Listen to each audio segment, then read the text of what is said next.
Yes guys, good afternoon all of you. So today we continue with chapter 5 in accounts, admission of a partner. आज का हमारा सम है 17 सम, that is Ankita इनिशा, Arpita is your new partner. ठीक है, हमारा old ratio यहाँ पे दे रखा है 2:1. ठीक है, और ओपनिंग बैलेंस हम लोग यहाँ पे कॉपी कर चुके हैं क्योंकि वीडियो बंद हो गया था. तो 64 और 32 और ओपनिंग बैलेंस कैश और बैंक का 26,400. ठीक है, सबसे पहले हम लोग हर सम में आपको स्टेप बाय स्टेप क्या चेक करना चाहिए कि ओल्ड रेशियो तो होता ही है, उसके बाद आपको चेक करना चाहिए न्यू रेशियो है कि नहीं. ठीक है, न्यू रेशियो क्यों चेक करते हैं? सेक्रीफाइस निकालने के लिए. तो सबसे पहले हम चेक करेंगे ओल्ड के बाद न्यू है कि नहीं. न्यू नहीं है तो जो फॉर्मूला के बेसिस पे सेक्रीफाइस निकलता था, मतलब न्यू के बेसिस पे जो सेक्रीफाइस निकलता था, that is sacrifice equals to old minus new, वो पॉसिबल नहीं रहेगा. लेकिन सेक्रीफाइस के बारे में और कोई पॉइंट दे रखी है तो फर्स्ट वाली पॉइंट है. लेकिन अगर सेक्रीफाइस के बारे में कोई पॉइंट भी नहीं हो, न्यू रेशियो भी नहीं हो, तो ओल्ड रेशियो को सेक्रीफाइस रेशियो माना जाता है. आई रिपीट, ओल्ड रेशियो इस चैप्टर में नहीं, पार्टनरशिप के कोई भी चैप्टर में ओल्ड रेशियो तुम्हारे पास होता ही, क्योंकि नहीं भी होता है मतलब इक्वल होता है, 1:1 होता है. आपको चेक करने का न्यू रेशियो है कि नहीं. अगर न्यू रेशियो है तो आपका सेक्रीफाइस ओल्ड माइनस न्यू करके निकल जाएगा. अगर न्यू रेशियो नहीं है तो आपका फॉर्मूला के बेसिस पे या न्यू रेशियो के बेसिस पे जो सेक्रीफाइस निकलता था वो नहीं निकलेगा. अब आप सेकंड पॉइंट पे आओगे कि चलो न्यू रेशियो नहीं है लेकिन हमारे पास सेक्रीफाइस के रिलेटेड और कोई पॉइंट है क्या. ठीक है, अगर वो पॉइंट भी नहीं है तो आपके ओल्ड रेशियो को आप सेक्रीफाइस रेशियो मान लोगे.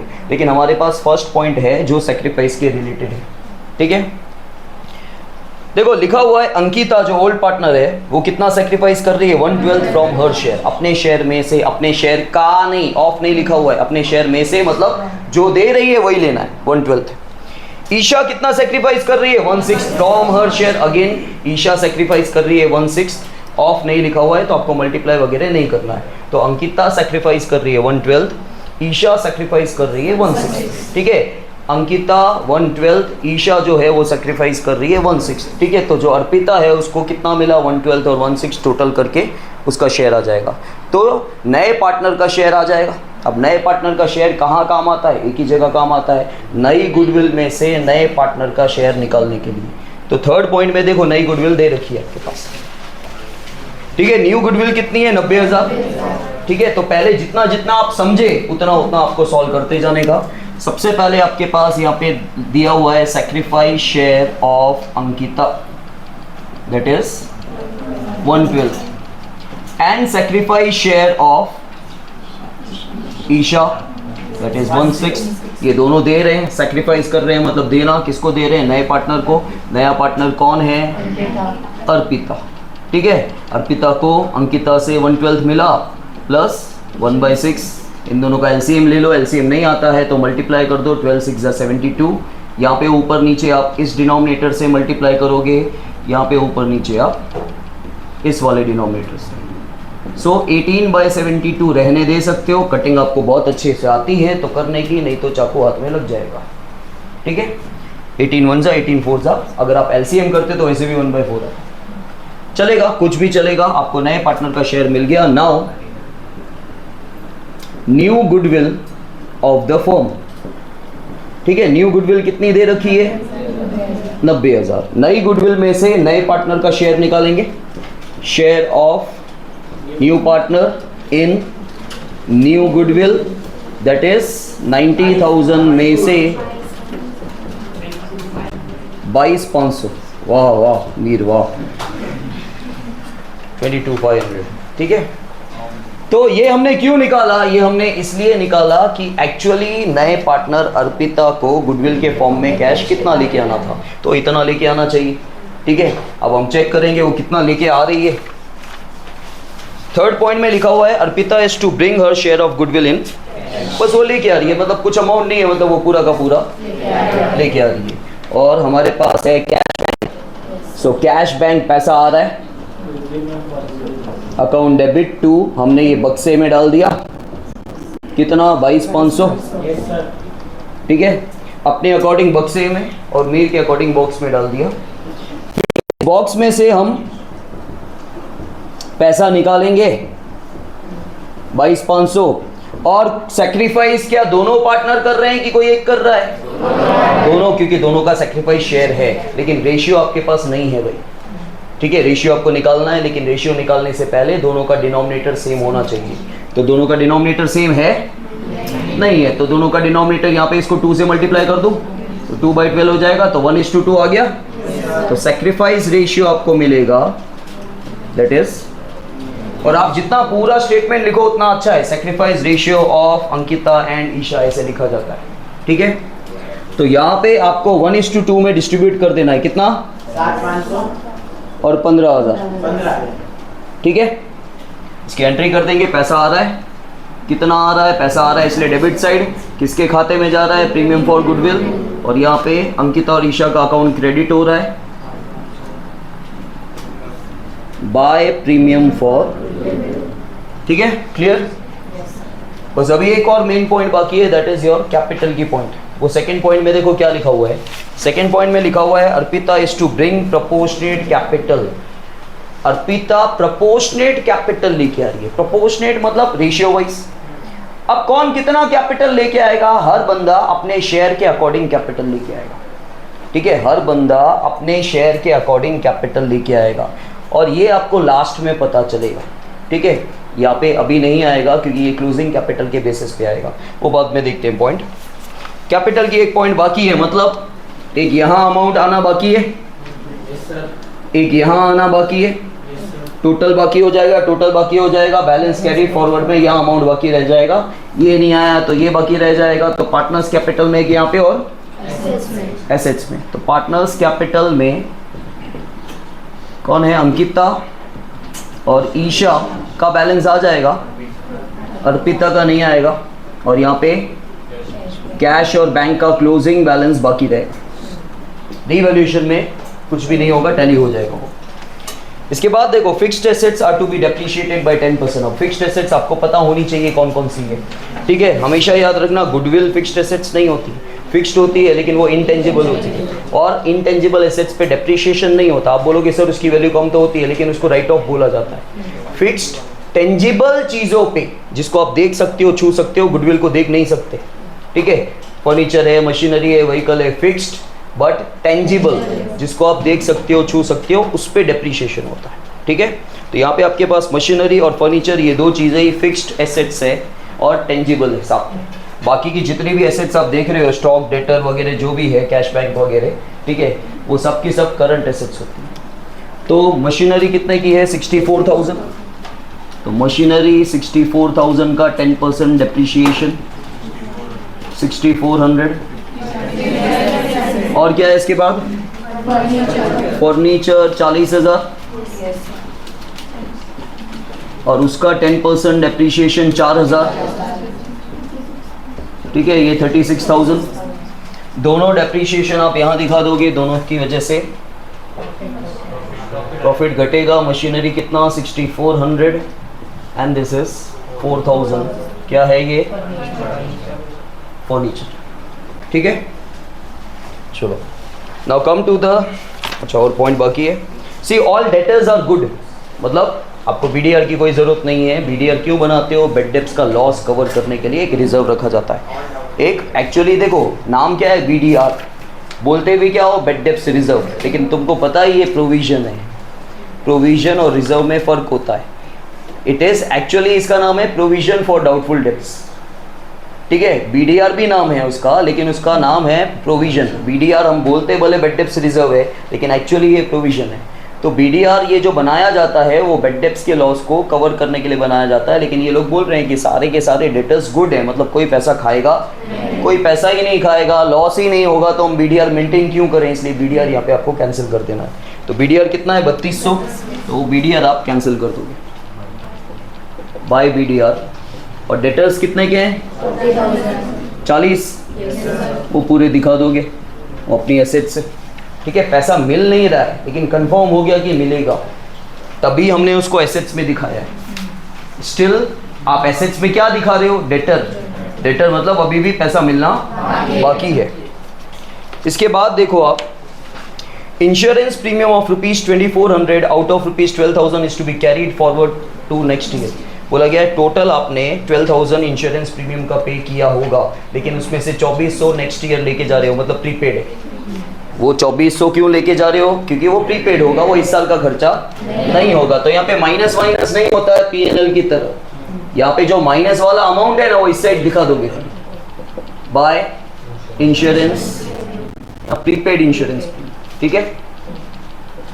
और प्रीपेड कभी भी क्या होती है? एसेट्स होती है। कोई भी प्रीपेड अमाउंट जो होता है वो क्या होता है? क्यों भाई, अभी तक मुंह बंद पड़ा है सबका? प्री रिसीव्ड हमेशा आपकी लायबिलिटी होती है, प्रीपेड अमाउंट हमेशा आपका एसेट्स होता है, क्योंकि एडवांस में जो पे कर दिया उसकी सर्विस हमेशा फ्यूचर में मिलनी है। तो प्रीपेड हमेशा एसेट्स होती है, और एडवांस में अगर आपको मिल गया प्री रिसीव्ड, ठीक है, तो उसकी सर्विस आपको देना बाकी है, इसलिए वो हमेशा लायबिलिटी होती है, ठीक है। उसमें एक लॉजिक आपको, मतलब वैसे कुछ सोचने की जरूरत ही नहीं है। प्रीपेड हमेशा आंखें बंद करके आप ये नहीं बोल सकते कि सर शायद वो लायबिलिटी हो जाए, तो होगा ही नहीं, ठीक है।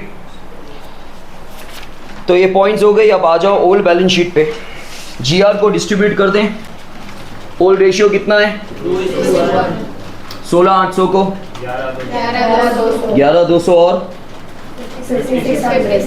5,600। फिर क्या है? क्रेडिटर्स 60,000 के, बिल्स पेबल, ठीक है। इसके बाद मशीनरी हो गया, फर्नीचर हो गया, स्टॉक 13,600।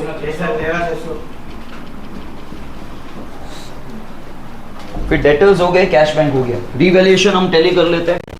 किस साइड टोटल ज्यादा है? डेबिट साइड 10,400, तो इस बार होने वाला है लॉस।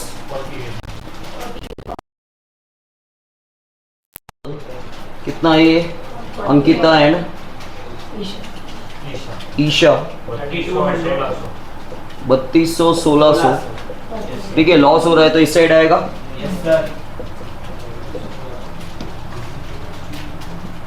टू रीवैल्यूएशन अकाउंट, ठीक है। अब आप अंकिता ईशा का टोटल तो कर सकते हो ना? Yes sir. कर दो।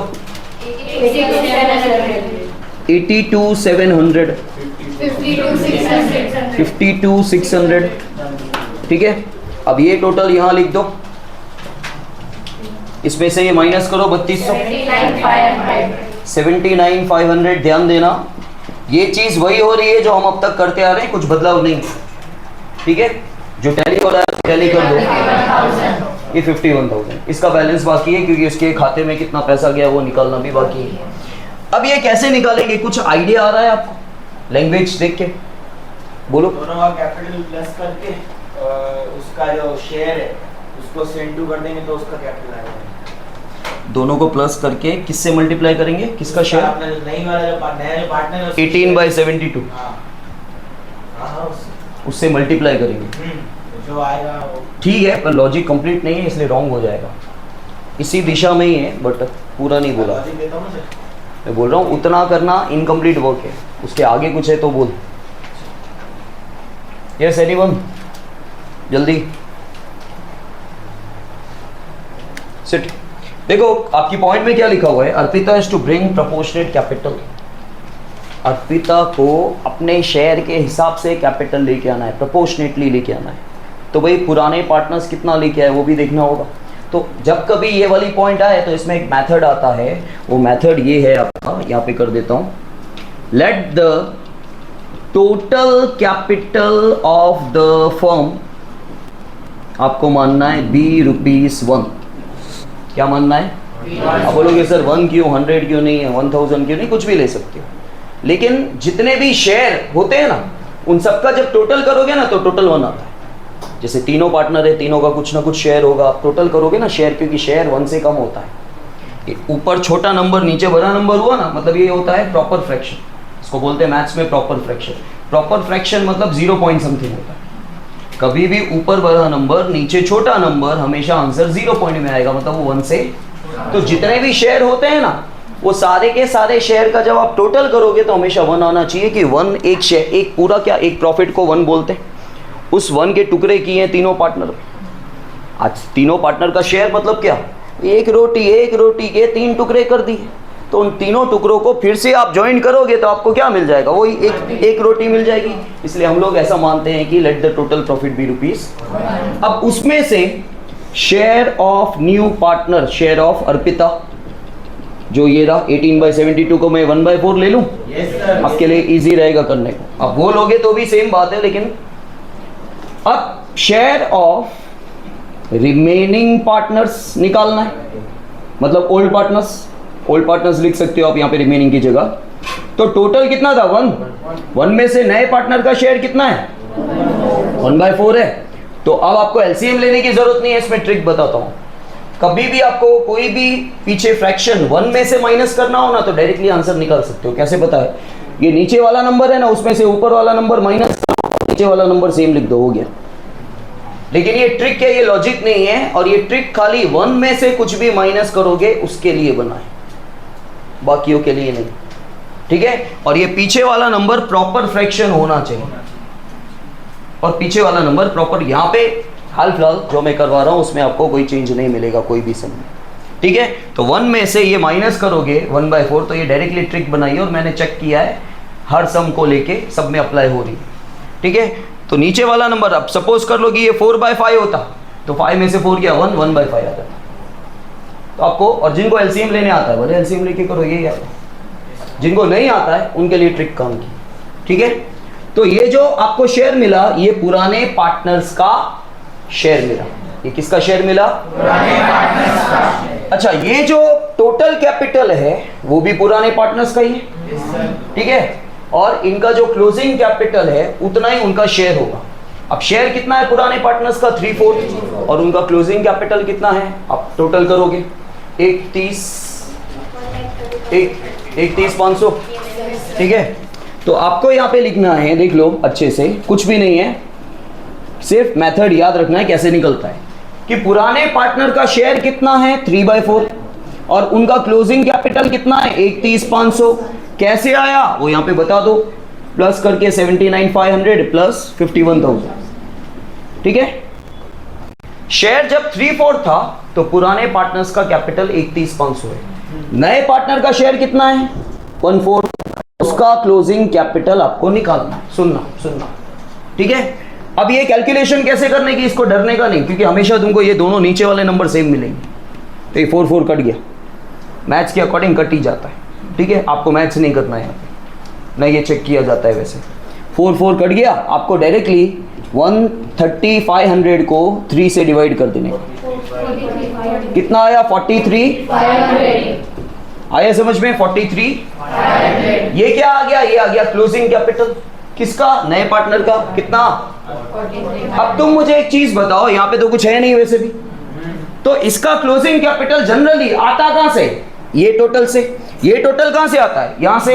ये टोटल कहां से आता है, नया पार्टनर जो कैपिटल का पैसा लेके आता है उसी से आता है ये सारा, क्योंकि यहाँ पे तो कुछ है ही नहीं ना माइनस करने के लिए। मतलब नया पार्टनर कैपिटल के फॉर्म में कितना कैश लेके आ रहा है, उल्टा जाना है आपको, ठीक है। ये जगह छोड़नी नहीं है, मैंने नीचे लिख दिया था इसलिए। और पैसा आया किसके खाते में गया, अर्पिता के, कैपिटल। अब यहाँ पे दिखा दो, ये तो ऑलरेडी था ही 79,500, 51,000 और 43,500, कितना होगा 1,74,000, ठीक है। अब टोटल इसका 9400, यहाँ पे भी बाय बैलेंस कैरीड फॉरवर्ड 92, ये 92,400। अब टैली कर लो कितना हो रहा है,